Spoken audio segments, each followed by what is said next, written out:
All of the analysis, plus Quentin Tarantino is now under fire for apparently choking Uma Thurman or something. We'll discuss that. And Justin Trudeau proves that he is basically a human mop. I am Ben Shapiro. This is The Ben Shapiro Show.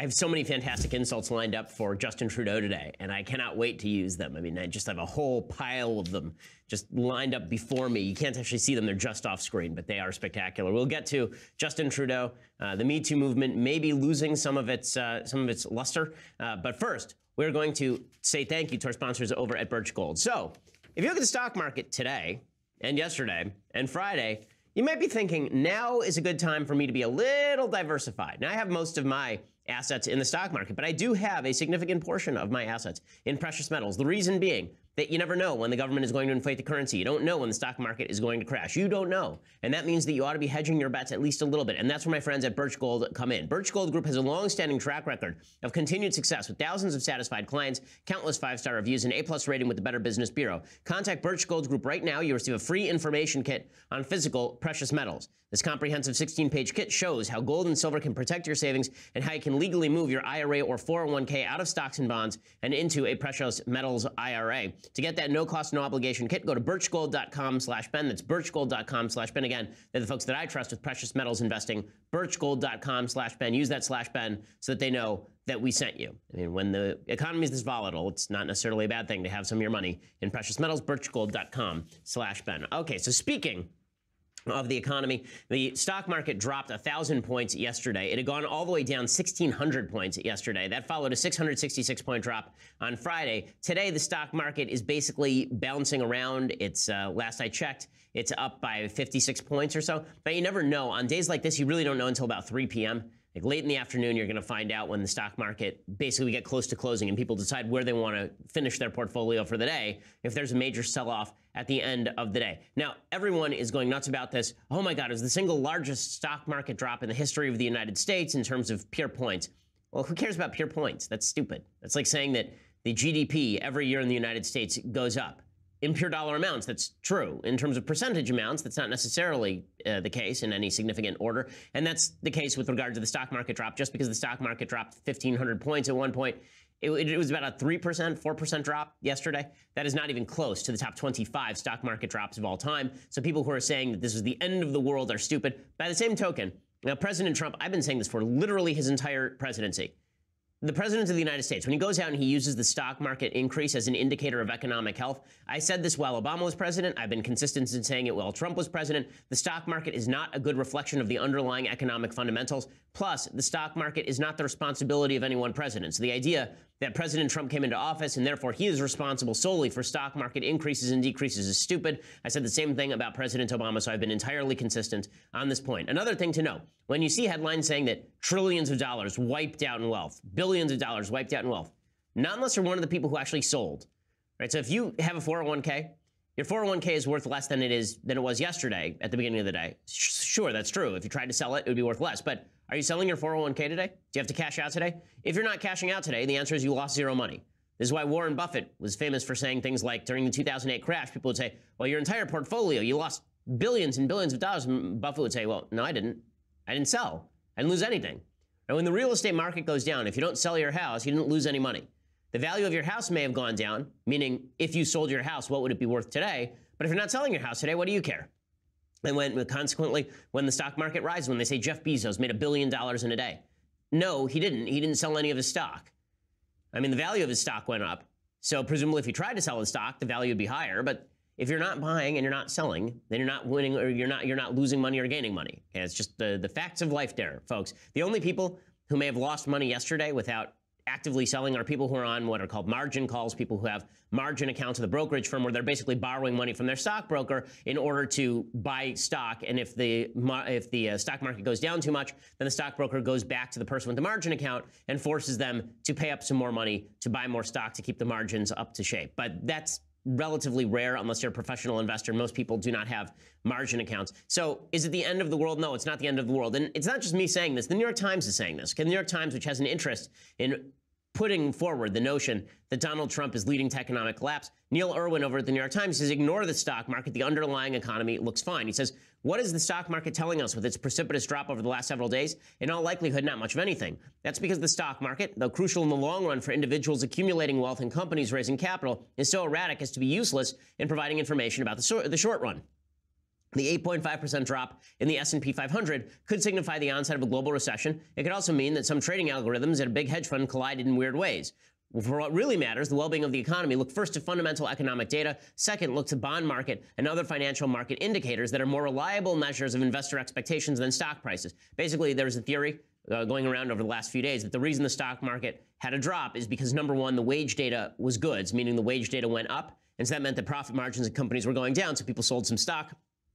That's possibility number one. Possibility number two is there were some signals from the Fed that the interest rates were going to rise, and that would make the lines of credit a little bit harder to get, and that means that the stock market is going to drop a little bit. Bond yields, I guess, were up, and so the stock market went down. Sometimes when bond yields go up, the stock market goes up. In any case, here's what Neil Irwin says, there's good news on both fronts, as both point to a global economy that will continue growing steadily in the months and years ahead, perhaps with inflation that is a bit higher than in the recent past. This contrasts with market sell-offs with drops in 2011, 2015, and 2016, which coincided with pessimistic signals in both economic data and the bond market. The stock market can, when looked at in concert with these other indicators, provide some useful insight. Right now, it appears to be more noise than signal. And he says the economic data has been solid in recent weeks. On Friday, the Labor Department reported the U.S. added 200,000 jobs in January. The Federal Reserve Bank of Atlanta says they're looking at a 4% annual increase of economic expansion, which is a major number. That was the number that Trump promised, and people were skeptical he was going to get. Of course, there's plenty of statistical errors built into these numbers. They may turn out to be incorrect, but the bond market is looking optimistic about the future. Prices suggest that continued growth without inflationary overheating is the most likely future. The stock market has lost some ground since the start of the year because of the sell-off on Monday, but the yield on 10-year Treasury bonds is up in that span from 2.4% to 2.75%, which thinks that bond investors think steady recovery will allow the Federal Reserve to raise interest rates gradually. So in other words, this is just a market correction. Okay, now it may take a few months for the stock market to go back up to what it was, but the idea that we are in a full-scale economic collapse is really stupid. There's no evidence to that effect. Now, maybe that's what it turns out to be, but we haven't seen that, and we haven't seen any underlying fundamentals that would suggest that at this point. This is why it's so dumb for commentators to blame or credit the stock market for a particular president. So Sean Hannity, he's a good guy, but this is so dumb. Yesterday, he blamed the plunge in the Dow on Barack Obama, who has not been president since last I checked, January of 2017. It is now, for those who missed it, February 2018. But I guess that if Obama can blame Bush, then Hannity can blame Obama. Here's Sean going after Barack Obama for the Dow plunging a year and a half after he left office. Because the Obama economy was so weak all of these years, we had just artificially cheap money. Now, what's cheap money? Cheap money is when you can borrow at ridiculously low rates. The era of cheap money at some point has to come to an end. Okay, so Sean isn't completely wrong about this, but it's not quite that simple. The fact is that they're not looking at tremendous inflation rates right now. I agree with his analysis of the stock market under Obama, but that wouldn't explain why the stock market has continued to rise under President Trump, even as the money supply tightens, because the Fed has been raising rates gradually. In any case, the stock market has very little to do with politics in the end. It has a lot more to do with confidence in particular companies. People don't buy, you buy indices if you're in a 401k, but most people don't buy indices. Most people buy certain stocks, right? They're picking a certain bundle of stocks, high-risk stocks, low-risk stocks. Here's the deal, folks. You want to make money in the stock market, take a little bit of money, invest in the stock market every month, and just leave it there. Just leave it there forever, right? Until you need it. Okay, if you did this and you've been doing this for your entire life, then when the stock market goes down, like this month, I'm excited. I do this every month. This month, I'm excited. I just got a discount on stocks. I get to buy a bunch of them. Right? Next month, presumably when the stock market goes up, I will buy again. And there's a good way to incrementally increase your portfolio, whether the stock market goes up or whether the stock market goes down. But everybody who's panicked when the stock market takes a dip like this, and we must need major government intervention, unless there is a serious underlying economic problem like there was in 2008, government intervention is usually unnecessary and even more so counterproductive. Okay, so in just a second, I'm going to talk about Quentin Tarantino and Justin Trudeau and the insanity of the feminist left and the MeToo movement and what they're doing, because it really is getting kind of crazy out there. First, I want to say thank you to our sponsors over at Thrive Market. So you want to eat healthy, but you don't want to go over to Whole Foods and deal with all the schmucks in the Ford Priuses, in the Toyota Priuses, who are driving around with their bumper stickers that say "Save the Whales" and clogging up the parking lot because they don't know how to drive with their silent killer Priuses. You don't want to do that, right? You don't want to go to one of these overpriced organic food markets. Instead, what you want to do is go to Thrive Market. It's an online grocer with a mission to make healthy living affordable and accessible to everybody. They cut out the middleman. For the first time in history, you can purchase premium non-GMO organic products at wholesale prices. It's all delivered to your door. Plus, you can organize the products by a high number of certain indicators that you're looking for. So they have a kosher thing for me. So that's great. I can get a bunch of products that I know are kosher from Thrive Market. In one click of a button, you can sort Thrive Market's catalog by 90 values based on your dietary needs, from vegan to gluten-free, from paleo to non-GMO, and more. And they have a hyper-curated catalog. So you might find 15 almond butters at your local health store, and they'll all be really expensive. But at Thrive, they've narrowed it down to 3 or 4 almond butters. They are the best. And you know they're sourced from the best of the best. It's not just foods, by the way. It's supplements, protein powders, all the stuff that you're going to use if you're working out. And you can get them at 50% off retail. So everything is a lot less expensive than if you were to go to that organic food market, bull your way through all of the people with 7 nose rings and make your way to the counter with your protein powder that's 50% overpriced. Instead, you can go to Thrive Market. For my listeners, my friends at Thrive Market are offering you $60 of free groceries, pretty awesome deal, plus free shipping and a 30-day free trial. That is an incredible deal. Keep in mind, Thrive Market's prices are already 25 to 50% off retail, and now they're offering an extra $60 of free groceries. So again, $60 of free groceries plus free shipping and a 30-day free trial, which is an amazing deal when you go to thrivemarket.com/Shapiro, thrivemarket.com/Shapiro, and you get your instant $60 off of free groceries, which is, again, that's a lot of money that they're giving you right off the top. Thrivemarket.com/Shapiro. Eat healthy, eat fresh, and do it from the comfort of your own home without having to go to one of these organic food markets that's filled with obnoxious people. If I have not made that clear, I hate going to Whole Foods. I mean, so this is why Thrive Market is great. Thrivemarket.com/Shapiro. Check it out. Get your instant $60 of free groceries and that 30-day free trial. And when you use /Shapiro, you let them know as well that we sent you. Okay, so meanwhile, the feminist movement, the MeToo movement, there was talk about whether they were going off the rails. Apparently, they have gone full scale off the rails. We begin today with Justin Trudeau. Suffice it to say that Justin Trudeau is Owen Wilson from Meet the Parents, except without the woodworking skill.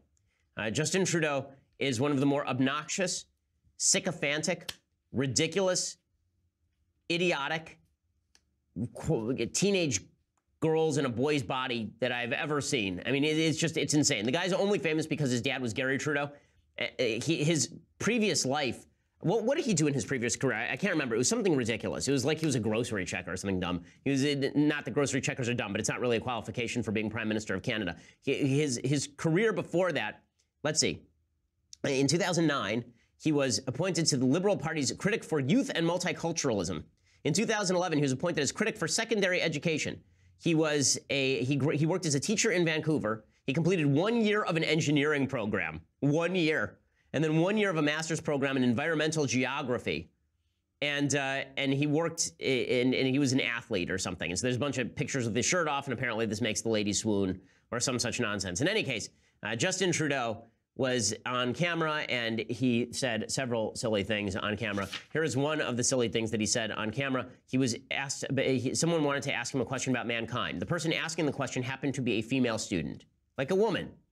So Justin Trudeau mansplains to her that she shouldn't use the word mankind. Oh my goodness, just watch this moron. Maternal love is the love that's going to change the future of mankind. So we'd like you to look into we like to say people kind, not necessarily mankind. What the F is wrong with this guy? People kind? Do you mean humankind, like an actual word? People kind? Yeah, as Jack Handy once said, mankind is made up of 2 words, mank and ind. You don't know what either of them means, and that's why mankind is so mysterious. But still, Justin Trudeau, my God, the man is, if the song Imagine could take human form and then eat a Tide Pod, that would be Justin Trudeau. He is, do you understand the stupidity of this? First of all, the word mankind comes from humankind. It is just a shortened version of humankind. Is there any woman on earth who's serious about feeling offended when people say mankind? Of course, mankind includes women. Okay, we are the species of man. It doesn't mean we are a species only of men. Oh, the levels of stupidity. But this is supposed to be empowering for women. Honestly, if you're a woman and you feel empowered because a man just mansplained to a woman that she can't use the word mankind, if that makes you feel more feminist because Justin Trudeau just told a female student who was talking about the power of motherly love that she shouldn't use the word mankind, that makes you feel like a real feminist, let me suggest that something is wrong with you in the head. That wasn't the only dumb thing that Justin Trudeau said yesterday. Justin Trudeau also compared ISIS terrorists, apparently, to immigrants from Vietnam, Greece, and Italy, which makes perfect sense. First of all, the fact that one of the reasons Canada is successful as a country is because we have been open to people fleeing persecution, fleeing war zones, looking for a better life for themselves and their kids. When we welcomed in waves of refugees, whether it was the Ismaili refugees in the early 70s, whether it was the Vietnamese boat people in the early 80s, whether it was people fleeing the devastation of the Second World War from Southern Europe in the 50s and 60s, the Italian communities, the Greek communities, the Portuguese communities, and others. Okay, so here's the problem with this. The question that he was asked here, the question that led to him saying all of this was a question about letting in people who could be affiliated with ISIS. Right? So the guy asked him a question and it said, how are you going to protect future Canadians like my young daughter 10, 15, 20 years from now when you're letting in people with an ideology that just does not conform to what we're doing here? And then Trudeau immediately lumped in a bunch of people who may be sympathetic to terrorists with all the other refugees coming in from all the other countries. He doesn't say we're going to ideologically screen people, which would be the proper answer. Instead, he says this because Justin Trudeau must have been dropped on his head as a baby. But it's okay because he comes from a famous family. Lest it be said that America is stupid for electing President Trump or for electing George W. Bush or for electing Kennedys or legacy families. Canadians, before you get on your high horse about this, this is your prime minister, guys. Good call, good call. Okay, so if this is the new feminist movement, Justin Trudeau lecturing women about using the word mankind, that was not the end of the stupidity. The New York Times ran a piece yesterday that included a song. Okay, the person who did this song, and then they ran the entire lyric as an op-ed. And then the name of the woman is Emily Lynn. She voices Eric Trump, Ivanka Trump, Karen Pence, Nancy Pelosi, and Betsy DeVos on Stephen Colbert's Our Cartoon President. Of course she does. And she did a song about how hard it is to date. Okay, I just want to play some of this because if you want to date this woman, you are out of your mind. Maybe it's hard for her to date because she's a crazy person. Because here's her stupid song. Hey. Hey.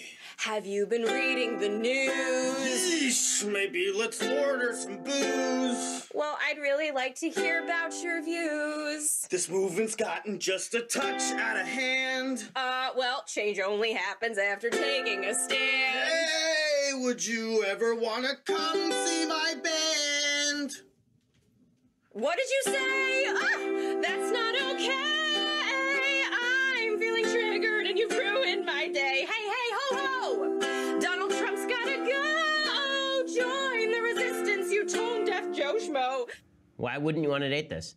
I don't understand. Why can't she get a date, guys? Like, all the guy said there was, I think maybe the movement's gotten a touch out of hand, and then she goes crazy and says she's been triggered and you need to join the resistance. And she says, have you been reading the news? She says, maybe I can order a drink. Because you're at a bar. Okay, what's wrong with these people? And then you wonder why you can't, my goodness.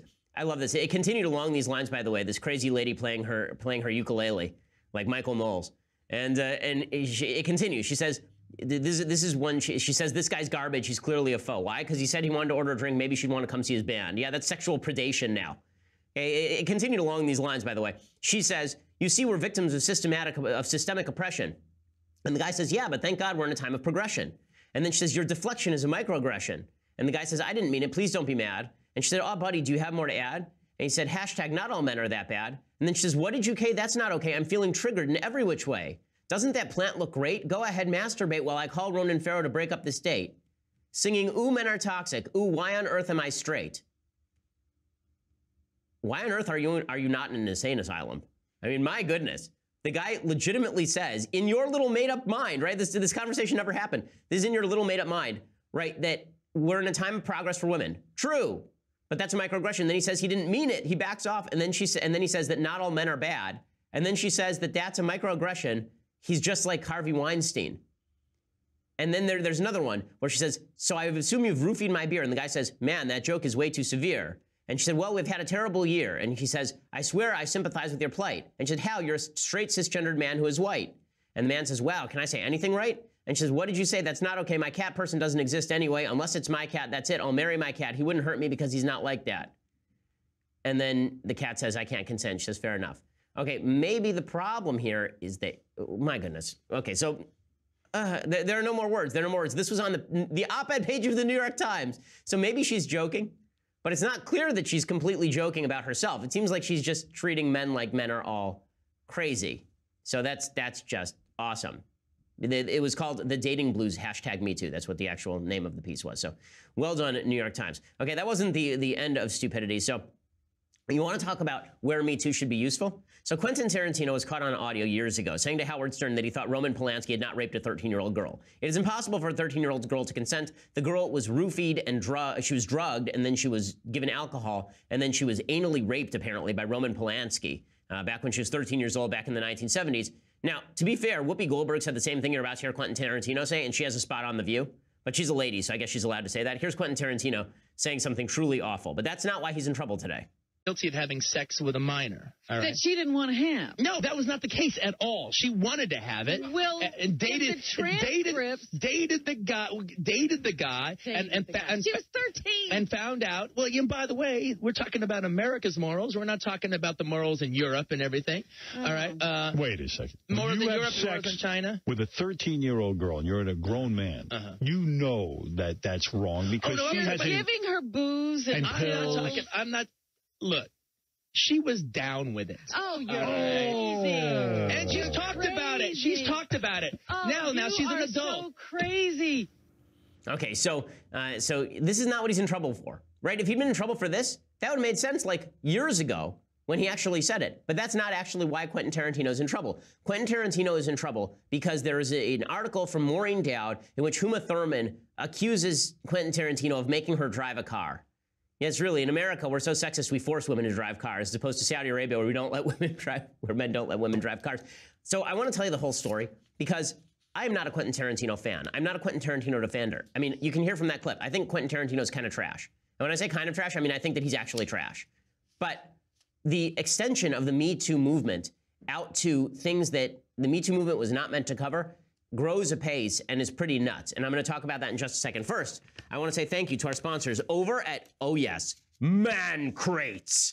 So I'm always very excited to talk about Man Crates because mancrates.com, they get you the best gifts. It's the only place to find awesome gifts that guys love. So Valentine's Day is coming up. Ladies, I've talked a lot about what men should get for you, right? That's why we talk about 1-800-Flowers. But here's what you can get for your man. You can get him a man crate because mancrates.com makes the perfect gift. We're talking about classics like the NFL Barware crate, the Whiskey Appreciation crate, the Jerky Heart, or the Salami Bouquet, right? And man brings you flowers. Ladies, you can get your man a salami or salami bouquet in return, and he'll appreciate it a lot more than flowers. They have all of these curated gifts, and they come in the crate with a crowbar, with a person with an engraved crowbar, and you actually take the crowbar and you pry open the crate, or it comes in an ammo box. That's how I got my poker chips. They also have some pretty new gifts that are pretty awesome. I just got a guitar with my name engraved on it from mancrates.com. Now, do I play guitar? Absolutely not. Of course I don't play guitar, but I'm going to carry it around and look really brooding, and then my wife is going to be totally into it. That is the plan. That's why men love Man Crates, because the gifts are just incredible. They have thousands of 5-star reviews. Every gift comes with a complete satisfaction guarantee. Go to mancrates.com/Ben. You get 5% off. That discount is only available here, so get 5% off right now at mancrates.com/Ben. That is mancrates.com/Ben. It is spectacular. Again, you pry open that wooden crate with the included crowbar. All the gifts are just great. I've had a couple of them, and they're always fun. And I promise you, your guy's going to enjoy it. So mancrates.com/Ben. Pretty fantastic. Okay, so back to Quentin Tarantino. So Quentin Tarantino is not under fire for having made the grave mistake of defending Roman Polanski raping a 13-year-old girl like 10 years ago. Right? If you're under fire for that, then Whoopi Goldberg would also have to lose her job because she would not be part of the Me Too movement. Instead, he's under fire because there was a New York Times article about Uma Thurman and her assault at the hands of Harvey Weinstein. Right? And this article was not just about Uma Thurman. It was also about Quentin Tarantino. So in the article, Tarantino is accused of a disturbing car crash. So basically, in the making of Kill Bill, there's a scene where Uma Thurman is driving. And apparently Uma Thurman is a bad driver. And he wanted her to drive the car. And she did not want to drive the car. And they'd set up the whole shoot to drive the car. And finally he said to her, listen, it's an easy drive. You can drive the car. And naturally she swerved and crashed into a tree. And she was hurt and she had to go to the hospital. And Tarantino talks about it. He says, listen, it was not a hard drive. I didn't bully her into it. She's a fully capable woman of saying no. I was annoyed, but it wasn't like I was forcing her to do it. I had driven it myself. It was a mistake, right? And then he released the tape, and the tape was included in the New York Times piece. Okay, so he's getting ripped up for that, for saying to his actress, maybe you should drive this car, when that was part of the script, when that's not exactly a stunt, driving a car, like 30 miles an hour. It's so funny. They say, like, oh, he made her drive 30 to 40 miles an hour. Okay, 30 to 40 miles an hour is like what you're driving in a school zone, basically.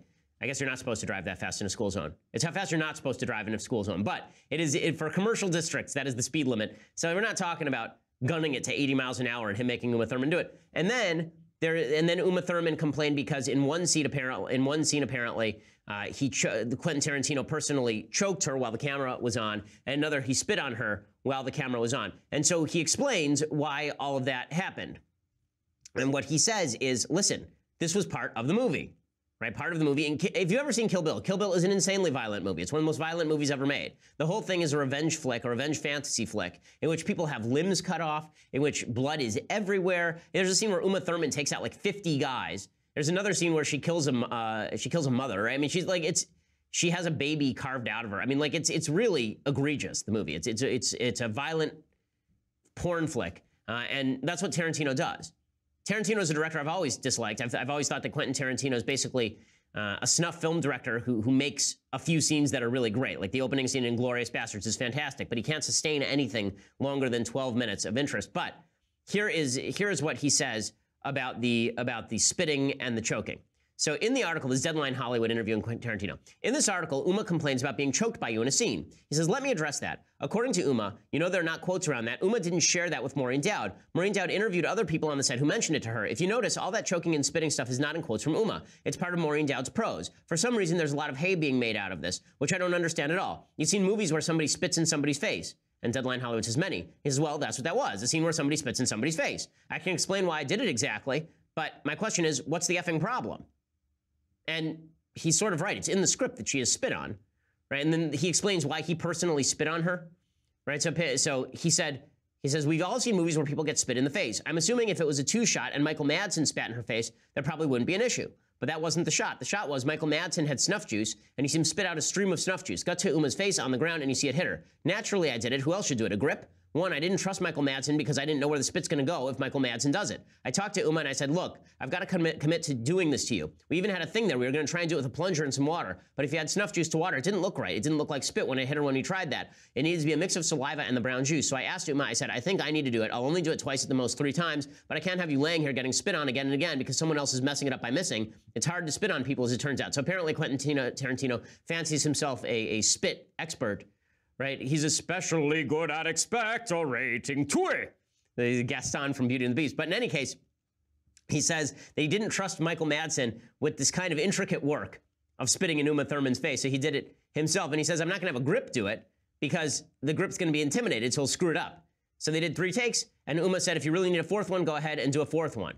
So in other words, Uma consented to this because she's an actress, and actresses do all sorts of stuff in films. Right? She did many things in these movies that would probably not be pleasant to experience. How about the choking? So here's what Tarantino says. He says, in the case of the choking, when Gogo, who's Chiaka Kuriyama, throws her chain ball at the bride and the chain wraps around her neck, and then she's getting choked by it, frankly, I wasn't sure how we were going to shoot that scene. Wrap a chain around the neck, you got to see the choking. I was assuming that when we did it, we would maybe have a pole behind Uma that the chain would be wrapped around so it wouldn't be seen by the camera, at least for the wide shot. But then it was Uma's suggestion to just wrap the thing around her neck and choke her. Not forever, not for a long time, but it's not going to look right. I can act all strangly, but if you want to get my face red and the tears to come to my eye, then you kind of need to choke me, right? So it was Uma Thurman's suggestion.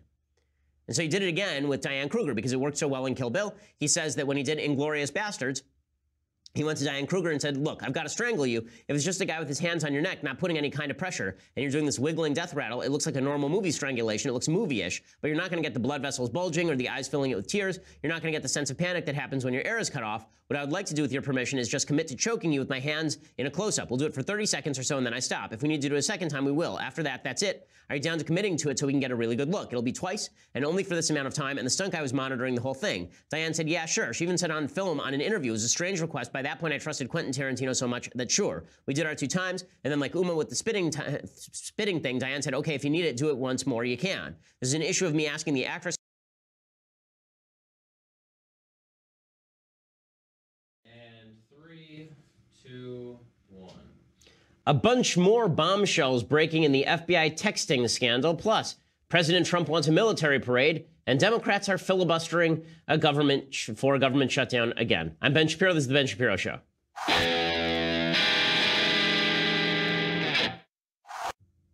Yes, many things are happening. The Democrats are claiming that the end of the Republic is upon us. Why? Because President Trump wants a parade, with shiny things and toys and tanks and such. It's going to be awesome. Democrats are very upset about it. However, they say it's the end of the Republic. However, if we're going to talk about the end of the Republic and the destruction of governmental norms, I have a few notes on that. First, I want to say thank you to our sponsors over at Upside.com. So, when you book your business travel, there is only one good way to do it. The way to book your business trip is at Upside.com. We use it here at the Daily Wire. Whenever I book through Upside.com. And when you do, you will get a better business travel experience that you deserve and a free pair of Bose SoundLink wireless headphones. First, here's why you'll love Upside.com. So first of all, Upside has concierge service. We're talking 24/7 to make sure your flight, hotel, rental car, all go off without a hitch. They're available on demand by chat, phone, and email whenever you need them. Only Upside monitors your business trip around the clock. They proactively keep you posted on everything from the weather in the city you're going to changing your flight home so you can adjust your meeting schedule. You don't get this level of service with any other travel website. And right now,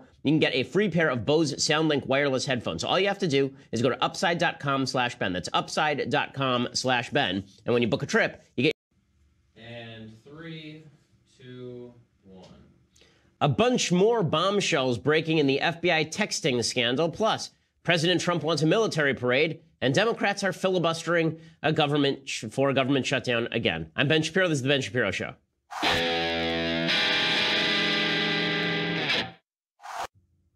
Yes, many things are happening. The Democrats are claiming that the end of the Republic is upon us. Why? Because President Trump wants a parade, with shiny things and toys and tanks and such. It's going to be awesome. Democrats are very upset about it. However, they say it's the end of the Republic. However, if we're going to talk about the end of the Republic and the destruction of governmental norms, I have a few notes on that. First, I want to say thank you to our sponsors over at Upside.com. So, when you book your business travel, there is only one good way to do it. The way to book your business trip is at Upside.com. We use it here at the Daily Wire. Whenever I book through Upside.com. And when you do, you will get a better business travel experience that you deserve and a free pair of Bose SoundLink wireless headphones. First, here's why you'll love Upside.com. So first of all, Upside has concierge service. We're talking 24/7 to make sure your flight, hotel, rental car, all go off without a hitch. They're available on demand by chat, phone, and email whenever you need them. Only Upside monitors your business trip around the clock. They proactively keep you posted on everything from the weather in the city you're going to changing your flight home so you can adjust your meeting schedule. You don't get this level of service with any other travel website. And right now,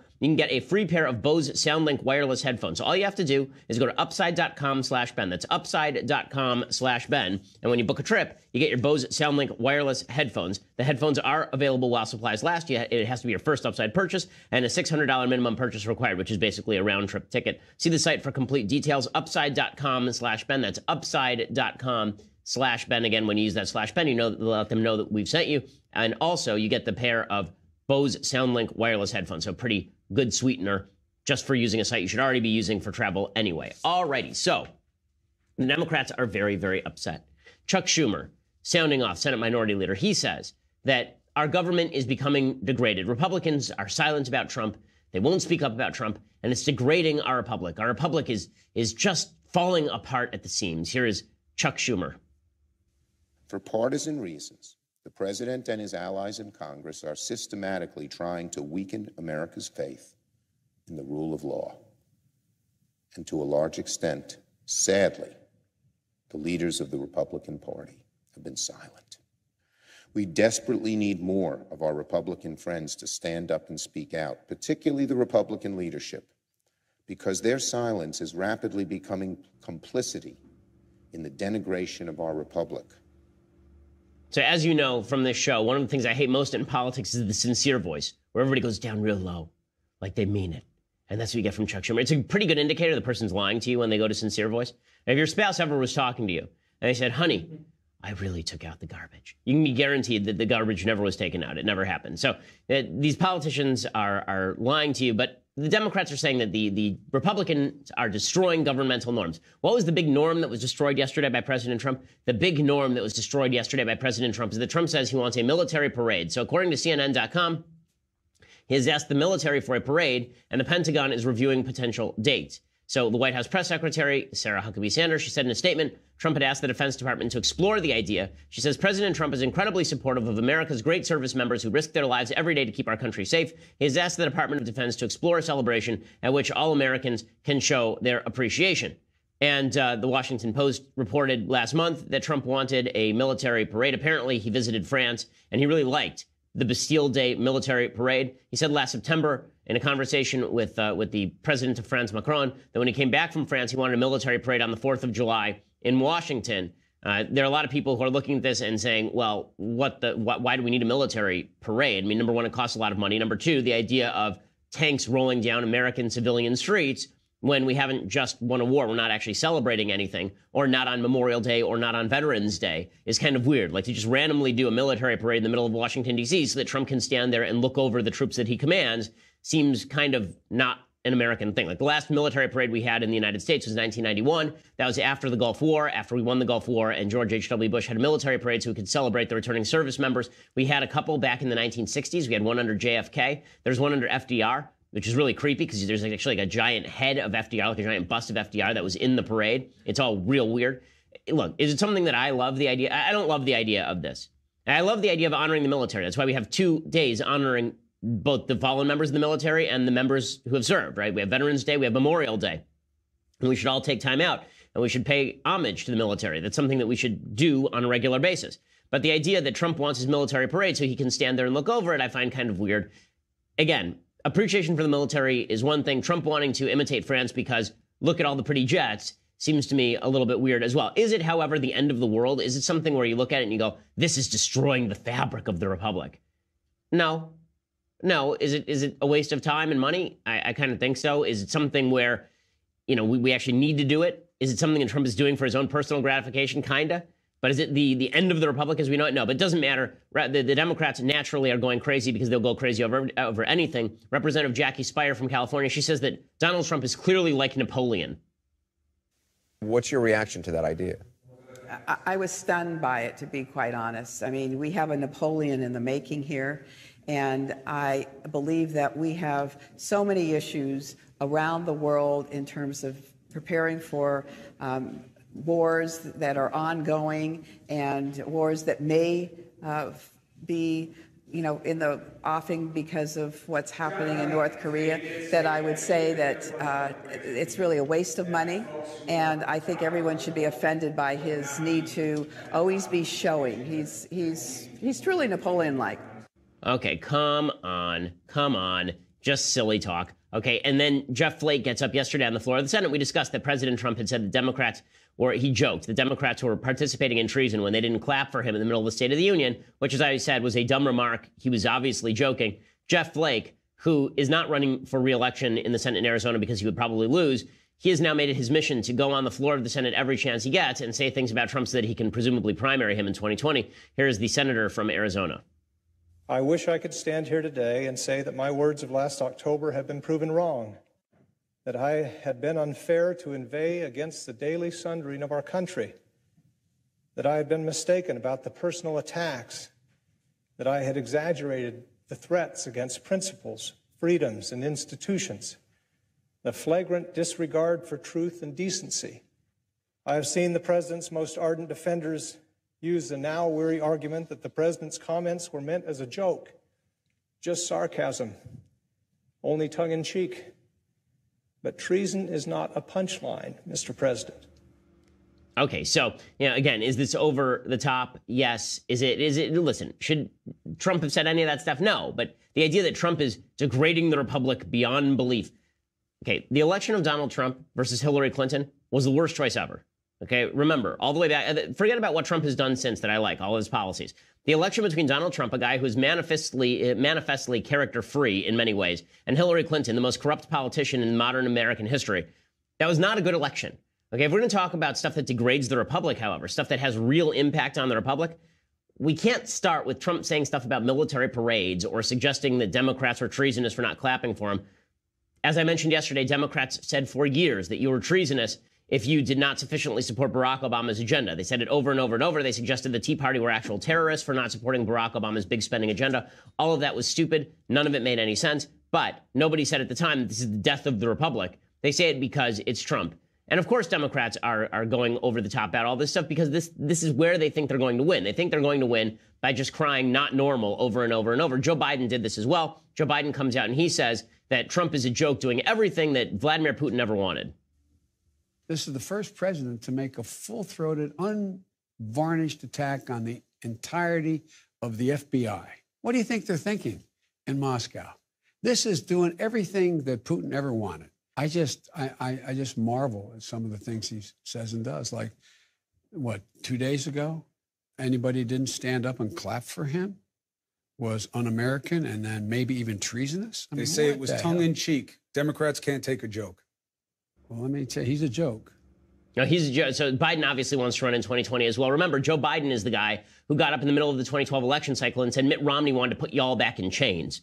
Or if that's not the definition of treason, if that wouldn't be him calling Romney a traitor, I'm not sure what would be. That he wants to enslave his fellow American citizens. It's an astonishing claim. So, Democrats are claiming that Trump is destroying the republic. But who's really destroying the republic? Who is really making the institutions of the republic less than credible?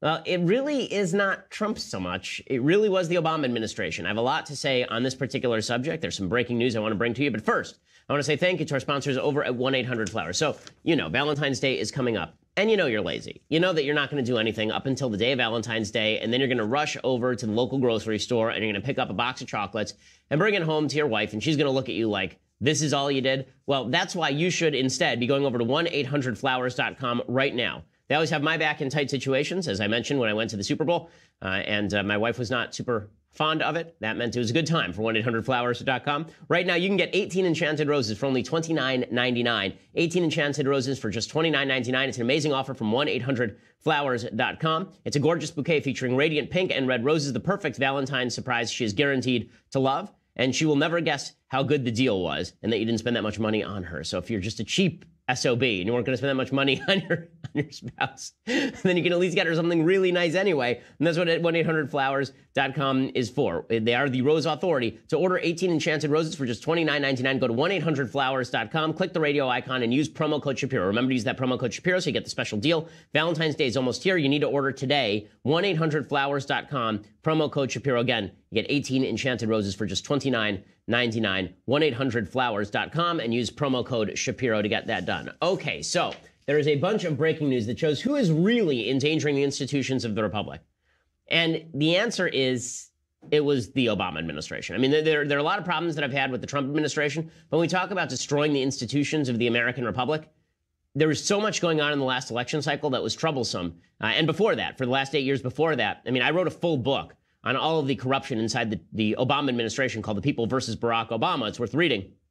But in the last couple of weeks, there has been a letter from Lindsey Graham and Charles Grassley, a referral to the Department of Justice. And the referral basically says a few things. It says, according to Gabriel Mailer, as a lawyer, he says, first, that the October 2016 FISA warrant application seeking surveillance of Carter Page did disclose that the Steele dossier was compiled at the direction of a political client. It did not disclose that it was compiled at the direction of the DNC. At the time of that warrant application, the FBI thought Steele had not previously disclosed dossier information to anyone but the FBI and his client. It turns out that he instead disclosed it to the media. And so in the original application, they used both the Steele dossier and a media report based on a leak from Christopher Steele to the media. The FBI believed that that was Steele's first media disclosure, but it turns out that it was not. And so they fired him, and they did not include that in the warrant. Right? Subsequent to April 2017, they did not include in warrant renewal applications the new information that Steele had previously lied to the FBI about media disclosures prior to October 2016. The referral states, quote, instead, the post-April 2017 application still relied primarily on Steele's credibility prior to the October media incident. So we're still figuring out exactly what was going on with the Carter Page FISA application. We're still figuring out exactly what happened with the Carter Page FISA application, but there's some new information that is pretty damning as far as how the FISA application process works. The most honest take here, I think, is that the FISA application process is deeply flawed. Since the initiation of the FISA courts, which is back in, I think, 2002, 2003, since the initiation of the FISA courts, there have been a grand total of something like 21 FISA applications that have been turned down by the FISA court. So basically, the FBI brings information to the FISA court and they rubber stamp wiretaps. That's a serious problem because in this particular case, the information that the wiretap of Carter Page was based on was really sketch. Not only was it really sketchy, it may have come directly from Hillary Clinton. So we already know the Steele dossier, this dossier that was compiled at the behest of Fusion GPS, which was being paid by the DNC. That Steele dossier was used as the basis for the FISA warrant, or as the primary basis for the FISA warrant against Carter Page. We already know the DNC was paying for it. But we are now finding out that that wasn't the only way that Hillary Clinton was funneling bad information to the FBI, or may have been doing so. According to a report from Mark Hemingway over at the Weekly Standard, the FBI is now investigating a second Trump dossier. This one is complete with information allegedly compiled by a Clinton crony named Cody Shearer. Natasha Bertrand of The Atlantic says she's seen the memo and that it covers, quote, a range of allegations concerning the president's personal behavior and financial transactions. According to Bertrand, Obama's State Department special envoy to Libya, a guy named Jonathan Weiner, passed information from Shearer, who is a Hillary buddy, on to British spy Christopher Steele, who's busily compiling opposition research on Trump on behalf of the DNC and Hillary Clinton via Fusion GPS. So here's how the chain of information went. There's a Hillary crony named Cody Shearer. He was working with Sidney Blumenthal. Sidney Blumenthal is Hillary's hatchet man and one of the sleaziest liars in the history of American politics. Sidney Blumenthal and Cody Shearer were working to compile information that may or may not have been false to hand over to Christopher Steele. They didn't just hand it over directly to Christopher Steele, however. Instead, they sent it to Jonathan Weiner. Jonathan Weiner was working at the State Department, right? He was working for John Kerry at the State Department. He was a Hillary staffer who moved over to John Kerry. And so the State Department then funneled that information not to the FBI, but to Christopher Steele, who included it in the Fusion GPS dossier, which eventually was forwarded to the FBI. So it looks like the State Department being militarized on behalf of Hillary Clinton to funnel information to Christopher Steele, who would then send it to the FBI, which would then look to target the Trump campaign, right? That's what this chain of information looks like. That's really, really dirty stuff. Right? Hemingway rightly sums up, if the Guardian report is accurate, the FBI had better have a very good answer for why it's looking at information compiled by the likes of Cody Shearer. And if Steele otherwise incorporated Shearer's information into his own dossier, it raises even more serious questions about what the FBI knew about the reliability and provenance of Steele's information, which all makes the Page FISA request look shoddier and shoddier. If the FBI knew that Steele's information came from Hillary's buddy and was funneled through the State Department, that's damning stuff. It looks like the militarization of the State Department and then perhaps of the FBI on behalf of the Hillary Clinton campaign. Now, that would not be a supreme shock if the FBI was biased on behalf of the Hillary Clinton campaign. Late on Tuesday evening, Fox News released a new shocking report on texts between FBI agents and lovers Peter Strzok and Lisa Page. Both of them, you recall, were fired from the Mueller investigation for bias against President Trump. So according to Fox News, Page, this is Lisa Page in her relation to Carter, texted her lover Peter Strzok on September 2nd, 2016, with the news that FBI Director James Comey wanted them to prepare an update on ongoing investigations because, quote, POTUS wants to know everything we're doing, which sounds like Obama wanted to be updated on a routine basis on the Hillary Clinton investigation. Fox News says that this is about the Hillary investigation, not about Trump-Russia collusion. Now, what makes this weird is that Obama had said back in April of 2016 that he did not interfere in FBI investigations, that he didn't want to know what was going on in FBI investigations. This is clip 16. Here is Obama saying that he would never get involved in investigations directly. Previous presidents. Just to button this up. I guarantee it. I guarantee that there is no political influence in any investigation conducted by the Justice Department or the FBI, not just in this case, but in any case. And she will be full stop, period. And she will be treated no differently? Guaranteed, full stop. Nobody gets treated differently when it comes to the Justice Department because nobody is above the law. Even if she ends up as the Democratic nominee? How many times do I have to say it, Chris? Guaranteed. Guaranteed. Guaranteed. But here he is saying, I want updates. Now, listen, he's the president of the United States. He can have updates on any case that he wants. Obviously, Trump has the same power. But the idea that Obama said that he was not going to get involved in any of these investigations, and then suddenly Obama was going on national TV and saying that he didn't know Hillary had a secret email server and he found out about it on the news, even though he was obviously emailing with her at her private email address. The fact that the FBI and the DOJ deliberately overlooked that, the fact that the FBI and the DOJ were coordinating on the Hillary email campaign, the fact that they were texting, I mean, those texts show that they wanted to go easy on Hillary because they thought that she might be the next president of the United States. All of this makes the FBI and the DOJ look incredibly dirty. Makes it all look really dirty. Molly Hemingway has a piece over at The Federalist talking about that Grassley-Lindsey Graham memo that has now been sent over to the DOJ. And again, according to that letter, it says it appears the FBI relied on admittedly uncorroborated information funded by and obtained for Secretary Clinton's presidential campaign in order to conduct surveillance of an associate of the opposing presidential candidate. It did so based on Mr. Steele's personal credibility and presumably having faith in his process of obtaining the information, but there is substantial evidence suggesting that Mr. Steele materially misled the FBI about a key aspect of his dossier efforts, one which bears on his credibility. So all of this is pretty damning. All of it suggests that there's some dirtiness happening here, and all of it needs to be reviewed. I mean, here's what we really need at this point. If we want to actually figure out what's happening here, first we need the FISA application. Okay, Trump needs to declassify the FISA warrant application on Carter Page, because all we've been hearing from the Democrats is that Republicans are leaving out key components. All we've heard from Republicans is that the FISA application shows that there was some sort of collusion going on between the FBI and the Hillary Clinton campaign. We're not going to know the answer to any of that until that actual FISA application is released. Now, what this seems to me is that there's two possible theories. One is that the Trump campaign was being targeted by the FBI on behalf of Hillary Clinton. The other is that the FISA applications that are sought by the FBI are really shoddy on a regular basis. Right? If it's the latter, then we have a very deep systemic problem with the process. If it's the former, then we have a very deep systemic problem with the quote-unquote deep state and the FBI. I always tend to attribute, this sort of stuff to stupidity and incompetence rather than malice. But I can't take malice off the table because I just don't know at this point. Now, Trey Gowdy was already on TV last night, essentially hinting that it was the Hillary Clinton campaign sending information to the State Department forwarded on to Steele, which is forwarded on to the FBI in a pipeline of information. Here is the representative from South Carolina. So weeks before the election, somebody in the Obama State Department was feeding information from a foreign source to Christopher Steele.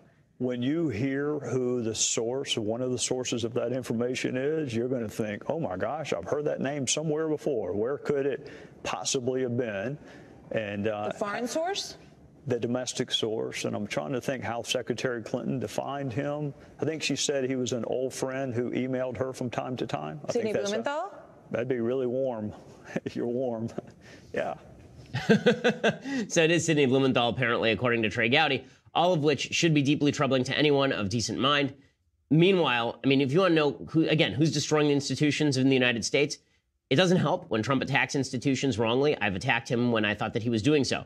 But it was the Obama administration that was compromising the integrity of these institutions. And it was these institutions who are apparently compromising their own integrity with either bad intel they were funneling to the FISA courts or FISA courts who aren't willing to do the work necessary to suss out whether an American citizen ought to have a warrant put on him despite lack of evidence, all of which is deeply troubling.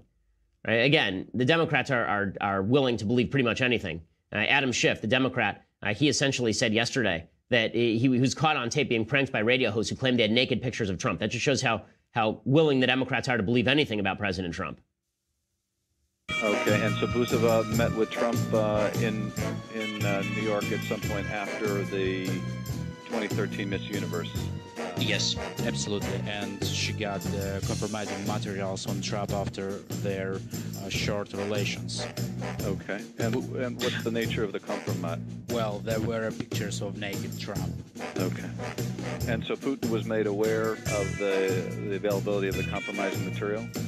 Yes, of course, Bouzova shared those materials with Sobchak, and Sobchak shares those materials with Putin because she's a goddaughter of Good Putin. stuff there. And obviously, Adam Schiff getting pranked by a couple of Russians who are calling him up and saying that he is that he is apparently going to be given pictures of naked Trump. Whatever gets your rocks off, apparently. So in a second, we are going to discuss the latest episode in government shutdown, because I guess we're going to have to do this every couple of weeks here. But first, I want to say thank you to our sponsors over at Blue Apron. So Blue Apron is the leading meal delivery kit service in the United States. And a lot of people may know what they do, but they don't know how good the recipes are. Okay, we're talking about seared steaks and thyme pan sauce with mashed potatoes, green beans, and crispy shallots in under 45 minutes. Short rib burgers with a hoppy cheddar sauce on a pretzel bun, right? This is gourmet stuff. You're making it in your own kitchen. It's the #1 fresh ingredient and recipe delivery service in the country. Okay, again, they're making incredible home cooking accessible to everyone. A lot of people in the office use Blue Apron. They have a 2-person meal plan, which meals that serve a couple of people. You choose from 8 new recipes per week with the choice to receive either 2 or 3 recipes in any given week. A family meal plan, meals that serve 4 people. Again, you choose from 4 new recipes per week with the choice to receive either 2, 3, or 4 recipes any week. They even have a wine plan, 6 bottles of wine from renowned winemakers delivered on a monthly basis. It's convenient. There's a lot of variety. There's a lot of flexibility. They offer 12 new recipes each week, depending on which program you have chosen, and they are high quality. They send only the best ingredients. And the Blue Apron is treating my listeners right now to $30 off our first order if you visit blueapron.com/Shapiro. Again, that's blueapron.com/Shapiro. You get $30 off your first order. And I mean, these things sound amazing. They sound amazing. Strip steaks with potatoes and spicy maple collard greens. And come on. This is good stuff, and you're going to be making it in the convenience and privacy of your own home with your family. I love cooking with my daughter at home. You will love cooking with your own children as well. blueapron.com/Shapiro. You get $30 off your first order when you visit blueapron.com/Shapiro. Okay, so with all of that said about the compromising information regarding the Carter Page FISA warrant, we need to see the actual FISA application. And if we don't see the actual FISA application, it's just going to turn into everybody accusing everybody else of treason all the time. And that is not going to be beneficial for the Republic in any way, shape, or form. Meanwhile, in another development that is certainly not going to help the tenor of political conversation in the country, we're now on the verge of another government shutdown. So this is exactly the same as the last government shutdown, as I predicted, right here on this program. No deal has been made on DACA, nor will any deal be made on DACA. Remember, we have until, I believe, next week for them to reach some sort of continuing resolution, or I guess tomorrow, for them to come up with any continuing resolution to continue to fund the government. Republicans, of course, are fine with continuing resolutions funding the government. I've spoken with a sitting United States Senator, a Republican, who's livid over this. He says, why is it that Republicans can never just go through regular order? Regular order is the process whereby each department of the government is funded individually. You don't have omnibus projects that are budget packages that are all wrapped up together. Instead, you have each provision being debated openly and freely on the floor of the Senate. That has not happened. Instead, there's a continuing resolution to continue funding the government at current levels. Essentially, as the senator put it to me, this is a pilotless plane. It's a ghost plane. It's essentially the American budget is now a ghost plane. Nobody has control over it. It just keeps flying because nobody is willing to actually sit down and hammer out a budget. If they do hammer out a budget, it only grows in size and scope. Right now, the debate over the continuing resolution is whether or not the Democrats will allow the government to continue to be funded if no DACA deal is cut or no promise of a DACA deal is made. Now, the Trump administration has already offered a deal. That deal is extraordinarily generous. That deal includes the legalization of 1.8 million illegal immigrants and a pathway to citizenship for 1.8 million illegal immigrants. It also includes the possibility of the importation of another 4 million legal immigrants into the United States, right, through chain migration, which would come to an end, but only gradually over the course of the next 20 years. Right? All of that, the Democrats have decided, is of no merit. Instead, they just want a full-on DACA right now. They want a full amnesty. They don't want to spend any money on the border wall. They don't want to spend any money on border security. It's really absurd. And so Trump is responding how you would expect Trump to respond, by saying, listen, you want to shut this down over immigration again? Fine, shut it down over immigration again. You did it like 2 weeks ago, and it was a complete fail on your part. If we don't change it, let's have a shutdown. We'll do a shutdown, and it's worth it for our country. I'd love to see a shutdown if we don't get this stuff taken care of. So we have to strengthen our borders, not by a little bit, but by a lot. We are so far behind the time. And by the way, the world is laughing at us because they can't believe these policies. They don't have it. I could name 15 of them right now. No other country in the world has what we have. And we're going to get it stopped. And if we have to shut it down because the Democrats don't want safety, and unrelated but still related, they don't want to take care of our military, then shut it down.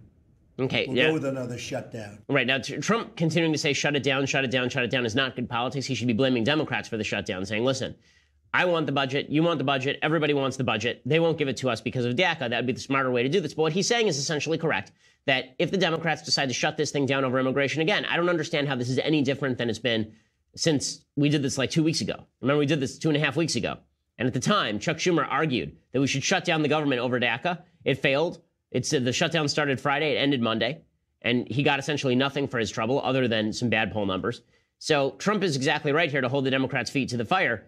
And John Kelly, who is very, very hawkish on immigration, Trump's chief of staff, he spoke to the media yesterday. He said, listen, we've offered a lot more than other people have offered. He makes a comment in here that Democrats are seizing on and trying to claim as racist, of course, because that's the way this works. The president sent over what amounts to be 2.5 times that number to 1.8 million. The difference between 690 and 1.8 million were the people that some would say were too afraid to sign up, others would say were too lazy to get off their, but they didn't sign up. So the president shockingly said, okay, 1.8 million, and then probably the biggest shock was in a path to citizenship. That's beyond what anyone could have imagined, whether you're on the right or the left. So people on the left went crazy over this. How could John Kelly suggest that some people were too lazy to sign up for DACA? Okay, maybe some of them were lazy, maybe some of them were not. That's not the main point here. Right? The fact is that a lot of people didn't sign up for DACA specifically because they were concerned that if they signed up and then Trump revoked DACA, they would now be on the government's radar. So I don't think that's quite fair of the White House Chief of Staff. That said, this is not a winning issue for Democrats. It doesn't matter. They are beholden to their radical Democratic base. And that's the one thing that Trump always can count on here, is that no matter what crazy stuff Trump does, the Democrats will do something even crazier. So Nancy Pelosi has decided to get up and filibuster. She may still be filibustering this DACA. They're calling it a DACA buster because it's not technically a filibuster in the House. She says she's going to get up there and she's going to talk and talk and talk and talk. As of this speaking, she's still talking. I believe she's 9 hours in at this point.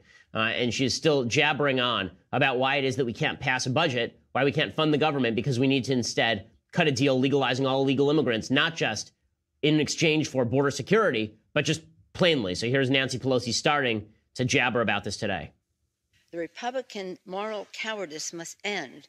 Members of Congress are trustees of the people and of our nation. Why are we here if not to protect the patriotic young people who are determined to contribute and to strengthen America? So I'm going to go on as long as my leadership minute allows. I want to speak to the Bible in Luke 10:25-37, the parable of the Good Samaritan. And there's nothing I like better than when Nancy Pelosi, an abortion fanatic, quotes the Bible. It's one of my favorite things. She should definitely quote the parts of the Bible talking about God knowing you before you were born. She should definitely quote the parts of the Bible talking about the value of life.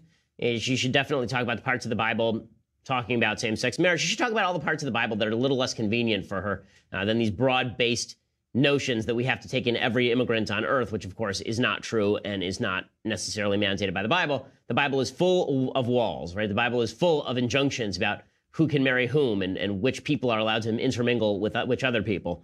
The idea that the Bible is an open borders document is relatively belied by the text of the Bible itself. So no. And by the way, that's not a suggestion that the Bible itself is against intermarriage with regard to race, for example. That's a suggestion that the Bible is very much in favor of boundaries that establish the sanctity of certain practices and the sanctity of certain populations, right? I mean, obviously, the Bible is all about the sanctity of the Jewish people, at least in the Old Testament, and it says that they are people to be kept separate in certain ways. So the Bible is not all about the idea of full-on everybody gets to come in and every person is of the same mindset. That's just silliness.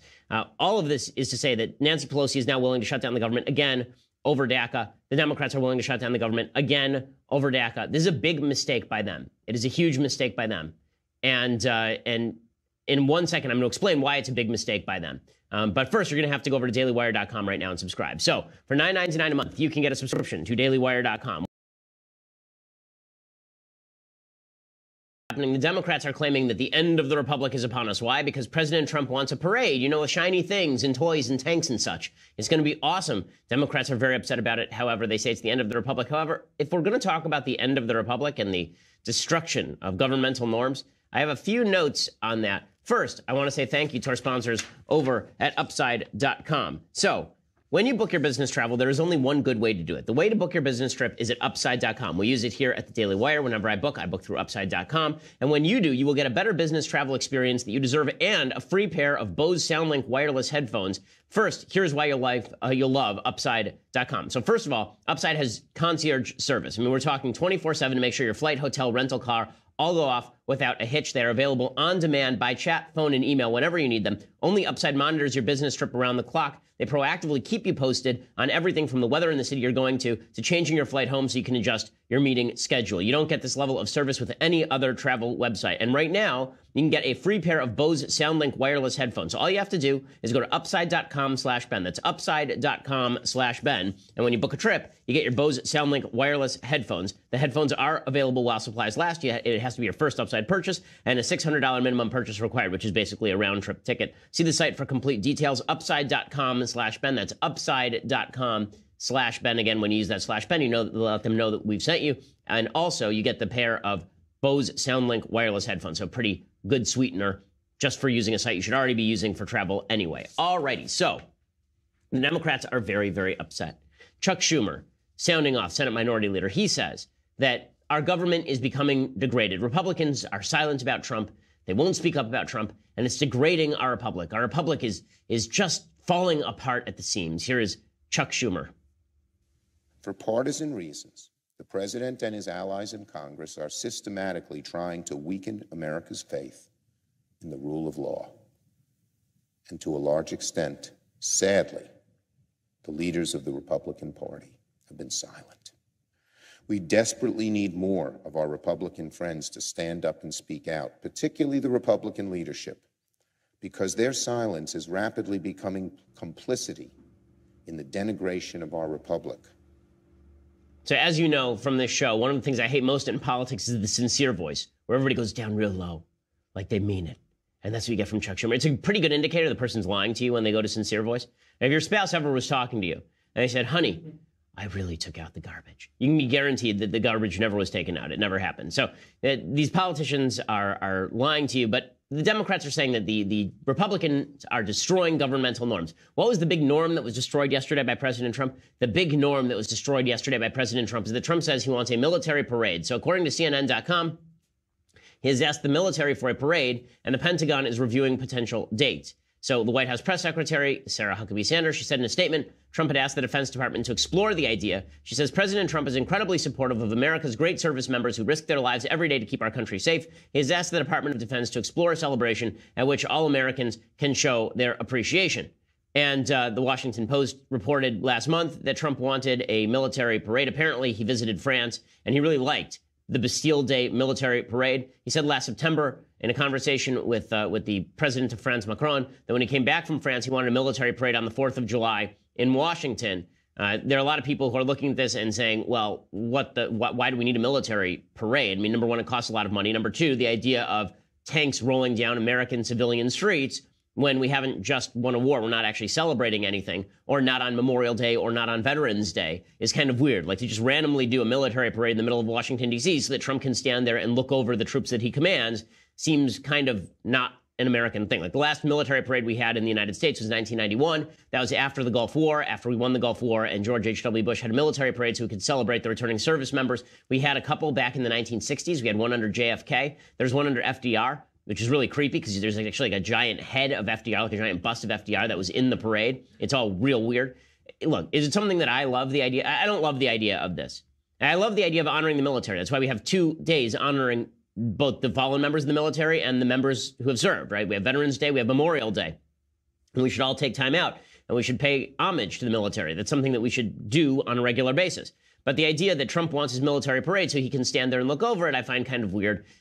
Again, appreciation for the military is one thing. Trump wanting to imitate France because look at all the pretty jets seems to me a little bit weird as well. Is it, however, the end of the world? Is it something where you look at it and you go, this is destroying the fabric of the republic?